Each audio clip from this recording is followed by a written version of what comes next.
Hello, सलाम, नमस्ते। मैं हूं Waqar Sheikh and welcome to my channel shake hands with वकार।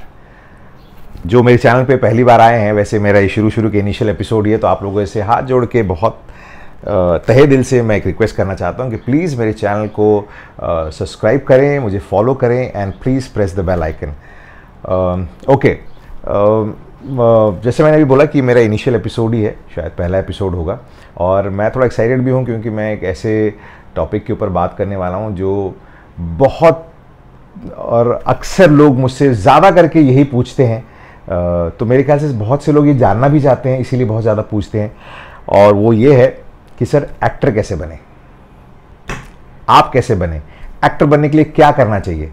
तो आज हमारा टॉपिक यही है, जैसे कि आपने हेडिंग में भी पढ़ा होगा, कि एक्टर कैसे बने या एक्टर बनने के लिए क्या किया जाए, एक्टर बनने का तरीका क्या है।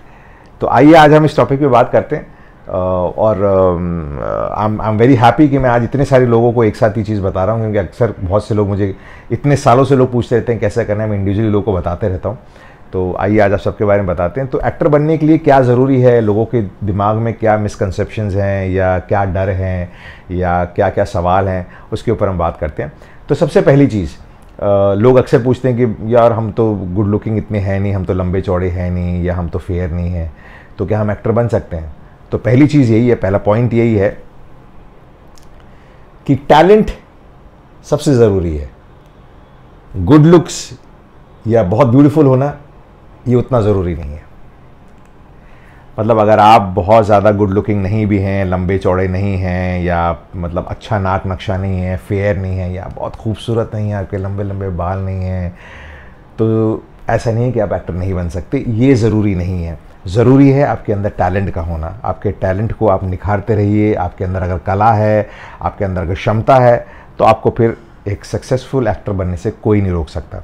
अब इस क्षमता को, इस टैलेंट को निखारने के लिए क्या करें, क्या तरीके हैं इसको।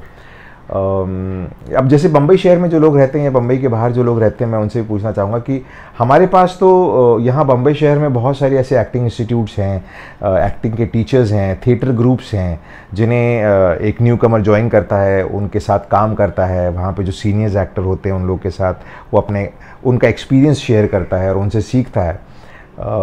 लेकिन जो बॉम्बे के बाहर जो लोग मेरे दोस्त बैठे देख रहे हैं और वो अगर एक्टर बनना चाह रहे हैं और उनके पास अगर इस तरह के एक्टिंग इंस्टीट्यूट्स, वहाँ पे थिएटर ग्रुप्स नहीं है या ऐसे एक्टिंग के गुरु नहीं है, तो वो क्या करें। तो आप ये कर सकते हैं कि आप किसी भी एक अपने फेवरेट सीन को किसी फिल्म या सीरियल के लेके आप अपने किसी दोस्त के साथ रिहर्स कर सकते हैं। या अगर कोई दोस्त है नहीं आपका, वैसे जो होता नहीं है, सभी के दोस्त होते हैं, आप उस सीन को मिरर के सामने खड़े होकर उसका रियाज कर सकते हैं। या आपके आसपास कोई थिएटर ग्रुप हो, कंपनी हो, कोई अगर एक्टिंग की, और अब तो मेरे ख्याल से तकरीबन हर ही शहर में इस तरह के एक्टिंग इंस्टीट्यूट या थिएटर्स कुछ होते हैं, तो आप उन्हें ज्वाइन करिए, उनके साथ काम कीजिए, वहाँ से आप अपने बेसिक सीखिए और अपने हुनर को निखारते रहिए। ये सबसे अच्छा तरीका अपने टैलेंट को और आगे लेके जाने का और अपने अंदर के अपनी कला को ज़िंदा रखने का और उसे और बड़ा करने का। तो ये एक सबसे पहला पॉइंट है कि गुड लुकिंग होना, बहुत खूबसूरत होना, ये ज़रूरी नहीं है। आपके अंदर टैलेंट का होना ज़रूरी है। और अगर बहुत खूबसूरत और गुड लुकिंग होना ज़रूरी होता तो शायद मैं और मेरे ऐसे बहुत से ऐसे एक्टर हैं, वो एक्टर्स ही नहीं बनते। हिंदुस्तानी में नहीं, अगर आप दुनिया भर में देखिए, some of the finest and the most talented actors in the world and in our country, they are not definitely very good looking or very beautiful। मतलब जो कन्वेंशनल डेफिनेशन होती है, वो साधारण लोग हैं, लेकिन उनका टैलेंट असाधारण है, उन्हें कोई छू नहीं सकता। तो अपने टैलेंट पे फोकस कीजिए। जैसे भी आप दिखते हैं, आप बहुत अच्छे हैं, इस चीज़ में बिलीव कीजिए, और आप यकीनन बहुत अच्छे और सक्सेसफुल एक्टर बनेंगे। दूसरा पॉइंट, दूसरी चीज़ ज़रूरी है पोर्टफोलियो, जिसे हमारी लैंग्वेज में हम फोलियो भी कहते हैं। तो ये फोलियो है क्या? पोर्टफोलियो बेसिकली एक सेट ऑफ पिक्चर्स हैं आपके, जिन्हें आप एक प्रोफेशनल फोटोग्राफर से खिंचाते हैं, और उन पिक्चर्स को फिर आप प्रोड्यूसर्स को, डायरेक्टर्स को, कास्टिंग एजेंट्स को, कास्टिंग डायरेक्टर्स को, इन लोगों तक पहुंचाते हैं। और वो वहाँ पे आपकी पिक्चर्स देख के अगर आप किसी कैरेक्टर में सूट करते हैं अगर आपकी रिक्वायरमेंट आपकी जो स्ट्रक्चर है जैसे आप हैं वो किसी कैरेक्टर से मैच करता है तो वो आपको फिर लुक टेस्ट के लिए बुलाते हैं। इन सब चीज़ों के बारे में मैं और डिटेल में भी आगे वीडियोस बनाऊंगा। जो मैंने बात की टैलेंट को आप कैसे निखार सकते हैं, या एक फोलियो और आने वाले जो 2-3 पॉइंट्स हैं उनके बारे में मैं इंडिविजुअली हर टॉपिक के ऊपर भी एक वीडियो बनाऊंगा, अलग अलग वीडियोस बनाऊंगा, सो दैट मैं इन सब के बारे में डिटेल में आपके साथ बात कर सकूं और आपको समझा सकूं और आपको एक उससे बेटर पर्सपेक्टिव मिलेगा कि कैसे किया जाए। चलिए, तो फोलियो क्या होता है? फोलियो बेसिकली जैसे मैंने बताया एक सेट ऑफ पिक्चर्स होता है जिसमें एक प्रोफेशनल फोटोग्राफर आपके पिक्चर्स खींचता है। पोर्टफोलियो के कुछ रिक्वायरमेंट होते हैं, जैसे ये देखिए मेरे पिक्चर्स हैं, यहाँ पे कुछ मैंने डालें। पोर्टफोलियो के अंदर आपके कुछ क्लोजअप्स होते हैं, कुछ मिड शॉट्स होते हैं, कुछ फुल लेंस होते हैं। क्लोजअप्स आपके फेस के टाइट क्लोज होते हैं, मिड शॉट आपके आधा जिस्म होता है, फुल लेंथ आप पूरे जिसमें दिखते हैं। इस तरह के अलग अलग पिक्चर्स होते हैं, कुछ प्रोफाइल में होते हैं, कुछ लो एंगल्स होते हैं। ये फोटोग्राफ्स, ये पोर्टफोलियो के कुछ रिक्वायरमेंट है कि इस तरह के अलग अलग लुक्स की आपकी पिक्चर्स होनी चाहिए, अलग अलग कॉस्ट्यूम में, अलग अलग एक्सप्रेशंस में होनी चाहिए। तो ये एक पोर्टफोलियो आपका होना बहुत ज़रूरी है। अच्छा, लोग मुझे कई बार पूछते हैं कि हम फोटोग्राफ मतलब हम फोलियो कराएं लेकिन हमारे पास बहुत अच्छे कपड़े नहीं हैं या हमें तो मेकअप करना नहीं आता। इसकी ज़रूरत नहीं है। जो भी प्रोफेशनल फोटोग्राफर होगा उनके पास आपको ये बहुत अच्छे आपके पास वार्डरोब होना, कपड़े होना या बहुत आपका ब्रिलियंट फैशन सेंस होना, इसकी ज़रूरत नहीं है, या आपको मेकअप आना चाहिए, ज़रूरी नहीं है। जब आप पोर्टफोलियो खिंचाने जाते हैं तो फोटोग्राफर के पास प्रोफेशनल मेकअप आर्टिस्ट होते हैं जो आपका मेकअप करते हैं, जो जिस तरह के लुक में आपको पिक्चर्स खिंचानी है। हर तरह के अलग अलग कॉस्ट्यूम के हिसाब से आपका मेकअप भी चेंज होता है। प्लस स्टाइलिस्ट होते हैं जो आपको अलग अलग स्टाइल में आपको कपड़े देते हैं। तो वो आपके पास वो होना ज़रूरी नहीं है। जब आप फोलियो खिंचाते हैं तो एक फोटोग्राफर आपको वो सारी चीज़, ये दोनों चीज़ें भी मुहैया करवाता है और वो टॉप ऑफ द लाइन होती है। डिपेंड करता है आप किस फोटोग्राफर के पास, कितने महंगे फोटोग्राफर के पास जा रहे हैं। Okay, coming to the third point, वो है मार्केटिंग। मार्केटिंग योरसेल्फ, मतलब आप अपने आप को बेचे कैसे, आप अपने आप को डायरेक्टर्स या कास्टिंग एजेंट्स तक कैसे पहुंचाएं, उन्हें कैसे पता चले कि भैया यहाँ पर ये बहुत ही खूबसूरत एक बहुत गुड लुकिंग लड़की है या बहुत हैंडसम सा एक लड़का है जो एक्टर बनना चाह रहा है, ये उन्हें कैसे पता चलेगा? आप अपने आप को मार्केट कैसे करें? तो इसके लिए आपके पास कास्टिंग एजेंट्स हैं, आज की तारीख में कास्टिंग डायरेक्टर्स हैं। आज मुंबई में मोस्ट ऑफ द फिल्में, मैं कह सकता हूँ 99% फिल्में जो होती हैं और सीरियल्स भी जो होते हैं वो सब के सब कास्टिंग एजेंट्स या कास्टिंग एजेंसीज़ के थ्रू ही होते हैं। तो वैसे अभी ये बहुत इजी हो गया। जब मैंने काम करना शुरू किया था तो मुझे याद है हमें बार बार फोटोग्राफ्स के रीप्रिंट्स निकालने पड़ते थे जो बहुत महंगा था, पैसे नहीं होते थे उस वक्त, और हमें पर्सनली जाके अपने फ़ोटोग्राफ्स की कॉपी देनी पड़ती थी ऑफिस टू ऑफिस जाके कि भैया ये मेरे पिक्चर्स हैं, मुझे काम दे दो। और फिर अगले महीने फिर जाके रीप्रिंट्स कराओ, 2-3 हज़ार रुपये का, 4 हज़ार रुपये का खर्चा होता था। फिर ले जाके उनको हर एजेंसी में ले जाके दो, कहीं भी कोई दिखता था कि भैया मेरे फोटोग्राफ रख लो, मैं एक्टर हूँ, पीछे हम नंबर लिख के देते थे।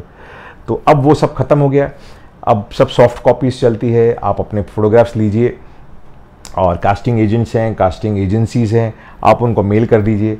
और एक अभी ज़रिया शुरू हो गया है जहाँ पे आप अपने आप को मार्केट कर सकते हैं, वो है सोशल मीडिया। फेसबुक और इंस्टाग्राम आज की तारीख में बहुत बड़ा हथियार है। आप फेसबुक के ऊपर बहुत से casting agents, casting directors, nearly सारे ही उनके पेजेस हैं, और आप उन्हें फॉलो करिए। आप अपने पिक्चर्स उसके ऊपर अपलोड कीजिए ताकि वो ज़्यादा से ज़्यादा लोगों तक पहुँचे। और आप फेसबुक और इंस्टाग्राम के ज़रिए भी कास्टिंग एजेंट्स और कास्टिंग एजेंसीज़ को कनेक्ट कर सकते हैं, उनको अपने पिक्चर्स भेज सकते हैं। उनकी भी जो रिक्वायरमेंट आती है, जो वो लोग रेगुलरली इस पर डालते हैं अपने पेजेस के ऊपर कि हमें इस तरह के एक्टर्स चाहिए, आप वो पढ़ के आप उन तक पहुंच सकते हैं। तो ये एक बहुत अच्छा तरीका हो गया है। आप अपने आप को मार्केट करें, अपने आप को उन लोगों तक पहुँचाएँ, अपने आप को बेचें उन लोगों के पास जो आपको आगे काम दे। Last but not the least point is fitness. ये इतना ज़रूरी नहीं है लेकिन हम इसे इग्नोर भी नहीं कर सकते। एक फिट इंसान हर काम के लिए फ़िट होता है। एक्टिंग जो होती है बहुत टायरिंग होती है, बहुत लंबे दिन होते हैं, बहुत थका देती है।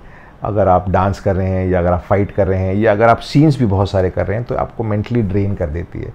तो एक फ़िट इंसान जो होता है वो अंदर से भी फिट होता है और इस तरह की लॉन्ग आवर्स की जो शूटिंग होती है उसे झेल सकता है। अगर आप फिट हैं तो आप अंदर से भी अच्छे रहेंगे, आप आप बाहर से भी अच्छे दिखेंगे, आप खूबसूरत दिखेंगे, आप हसीन दिखेंगे और आपके पिक्चर्स अच्छे आएंगे। तो फिटनेस का होना बहुत ज़रूरी है। आप अपने आप को अच्छा खाइए, फिट रखिए, अपने आप का ध्यान दीजिए, ये भी एक एक्टर के लिए होना बहुत ज़रूरी है। ज़रूरी नहीं फिट होने का मतलब आप सिक्स पैक्स बनाइए, बिल्कुल नहीं, सिक्स पैक्स होना ज़रूरी नहीं है, लेकिन आप मतलब अपने आप पे ध्यान दीजिए, आप थोड़ा व्यायाम कीजिए, एक्सरसाइज कीजिए। मैं ये नहीं कह रहा कि जो लोग मोटे हैं या बहुत ओवरवेट है वो एक्टर्स नहीं है। बहुत सारे ऐसे एक्टर्स हैं जो ओवरवेट है लेकिन उन्हें आप छू नहीं सकते, इतने अच्छे कलाकार हैं, लेकिन वो लोग भी अपनी फ़िटनेस का ध्यान देते हैं।